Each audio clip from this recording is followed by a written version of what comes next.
வணக்கம் நேயர்களே, பண வளர்ப்பும் சேனலுக்கு உங்களை அன்புடன் வரவேற்கிறேன். இந்த சேனலில் வீடியோலாம் உங்களுக்கு பிடிச்சிருந்துன்னா மறக்காமல் சேனலை சப்ஸ்கிரைப் பண்ணுங்கள். ஒவ்வொரு வீடியோவும் நீங்கள் உங்களுக்கு பிடிச்சிருந்துன்னா லைக் பண்ணுங்கள்.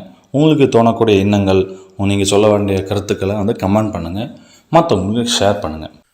நாம் இந்த வீடியோவில் மிதுன ராசிக்காரங்களுக்கு கடன் அடைவதற்கான பரிகாரத்தை பார்க்க போகிறோம்.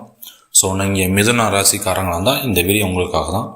நீங்கள் வழிபாடு என்ன மாதிரி பண்ணலாம், என்ன கிழமையில் கடன் கொடுக்கலாம் அப்படிங்கிறத வீடியோவில் பார்க்க போகிறோம். முருகனை வழிபட்டால் உங்களுக்கு நன்மைகள் நன்றாக நடைபெறும்.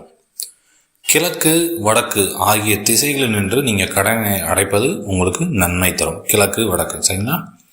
அப்புறம் கிழமைகள்னு பார்த்தீங்கன்னா திங்கள் புதன் வெள்ளி ஆகிய கிழமைகளில் கடன் அடைப்பதை தொடங்கினால் சீக்கிரம் கடன் அடையும். மிதுன ராசிக்காரர்கள் செவ்வாய் ஹோரையில் செவ்வரளி மலர முருகனுக்கு சமர்ப்பித்து கந்தசஷ்டி கவசம் பாராயணம் செய்து நீங்கள் மனசார முருகனை பெருமானை வேண்டிக்கிட்டீங்கன்னா அனுகூலம் கிடைக்கும். வேல்மாறல் வகுப்பு பாராயணம் செய்வது மாற்றத்தை கொடுக்கும். வேல்மாறல் வகுப்பு அப்படிங்கிறத நீங்கள் பெரியவங்கள்ட்ட கேட்டுக்கலாம், நெட்லிங் கிடைக்கும். ஸோ இது நீங்கள் பண்ணும்போது உங்களுடைய கடன் சீக்கிரமாக அடையும். புதன் மற்றும் சுக்கிரன் ஹோரையில் கடனை ஆரம்பிக்க தொடங்குவது ரொம்ப ரொம்ப நன்மையை கொடுக்கும். நீங்கள் செல்ல வேண்டிய தலம் பார்த்தீங்கன்னா பழனி தண்டாயுதபாணி சுவாமி கோயில், சரிங்களா?